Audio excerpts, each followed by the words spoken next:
I read all these books, not just read them, I studied them. Krishna book. I lived with these books day and night. I thought only about what was in them. And I studied them very closely because I had certain doubts. I had certain misconceptions about spiritual life that I had picked up along the way by looking into many different schools and stuff. So I had to very carefully throw out the things I didn't need and just as carefully stock up on the things that I did need to serve Śrīla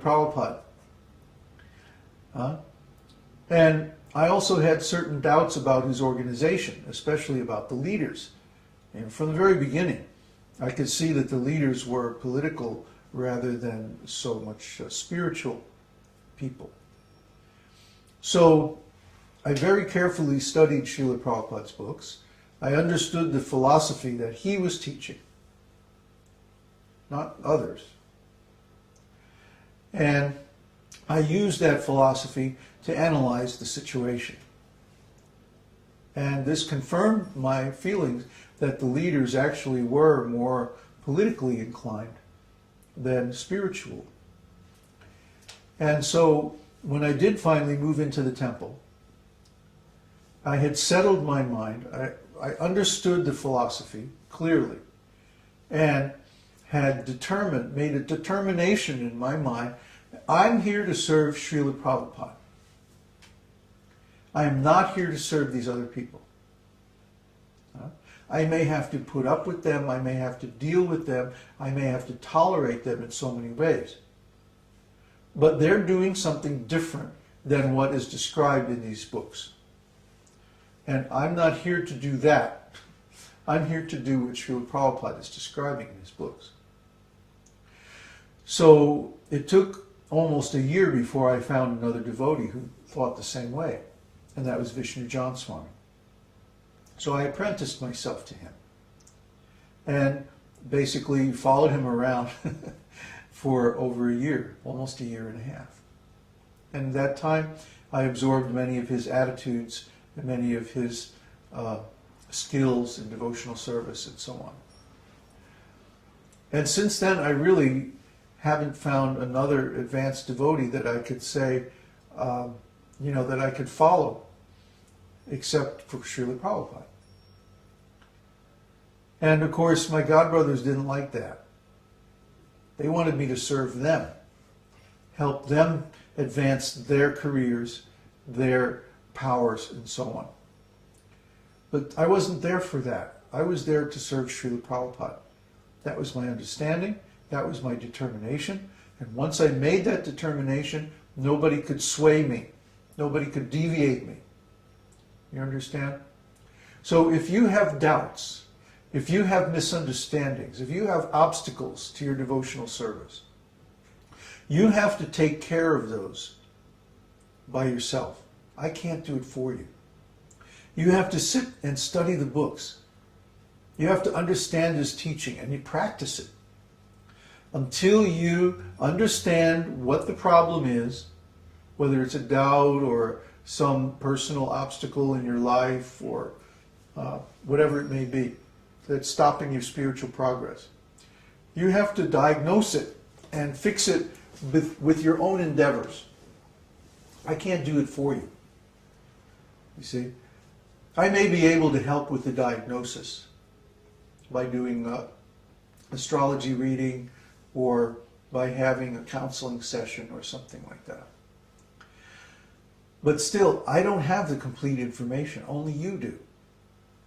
Ultimately, it's your responsibility to find out the obstacles in your path, diagnose them, and take the required action to overcome them.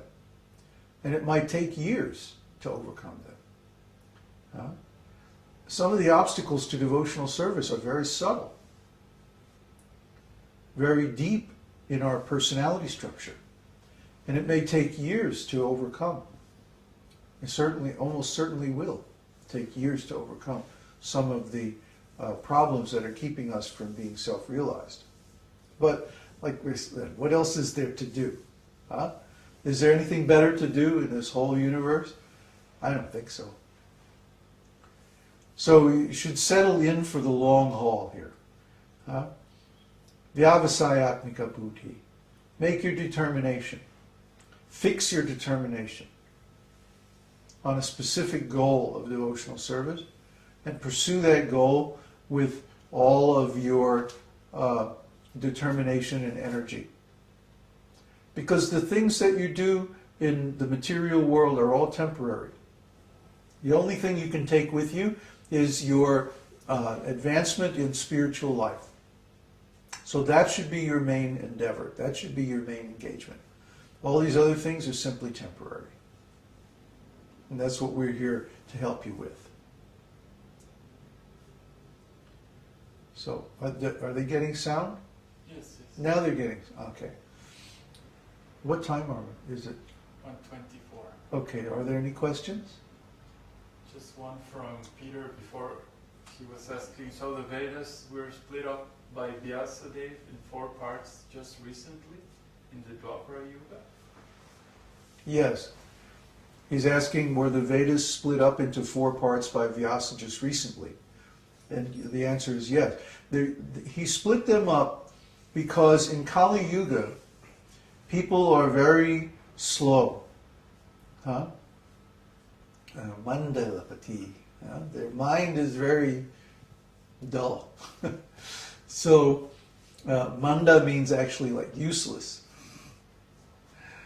So Vyasa had to divide the Vedas into 4 because the one Veda all by itself was too difficult. Nobody could memorize it in Kali Yuga. I mean, we can't even memorize one now. We can't even memorize a short book like Bhagavad Gita, the shlokas. What to speak of thousands and thousands of shlokas in one of the 4 Vedas. So he divided them up and wrote them down. Previous to Vyasa, the Vedas were never written down. They were oral tradition. They were called Shruti. Shruti means what you hear. They were given by the spiritual master by sound vibration, not by writing. There were no books necessary. Books only became necessary in the Kali Yuga because of our decrease of intelligence. See, our theory in Vedic knowledge is not evolution. It's devolution. The opposite. In other words, our ancestors were more intelligent than we are. And their ancestors were more intelligent than they were, going back, all the way to Brahmā, the original being in the material universe. And his father is Vishnu directly. So, what Brahmā was born with certain skills and intelligence necessary to create the material world. But then his children were born with somewhat less intelligence, and theirs with less, and every generation was less and less and less. So now, by the time we're halfway through Brahma's day, a little bit more than halfway through Brahma's day, in the Kali Yuga as well, we're pretty much, in the pits. It's very, very difficult to perform any of the activities, spiritual activities mentioned in the Vedas. Basically, there are 4 dharmas. In the Satya Yuga, the dharma is meditation. And in the Dvapara Yuga, the dharma is elaborate temple worship. In the Treta Yuga, it's sacrifice, Vedic sacrifice. And in the Kali Yuga, it's Sankirtan, chanting the holy names. So in the past, people had much more facility, much more intelligence, much more energy, and even more time. They lived a lot longer than we do. So if you want to spend 40,000 years meditating in the Satya Yuga, you can do it. Satya Yuga is 4 times longer than Kali Yuga. Kali Yuga is 232,000 years long. So There's plenty of time. People lived for 100,000 years. So they had time to meditate. Meditation takes a long time. And you have to have a perfectly peaceful environment. No disturbance whatsoever.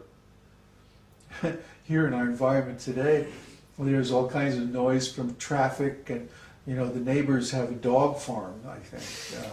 There's a dog in every single house, at least one. Our neighbor right next door has 4 of them. Drive us nuts. Everybody has a dog. Everybody has a car, which has a car alarm. And their house has a burglar alarm. And these things are going off all night long. And, I mean, it's just, we got to get out of here. We are. We're going to move to a nice place in the country in a couple of months. We're already looking. Yes? Question from Mike. What do you mean by an acharya being allowed to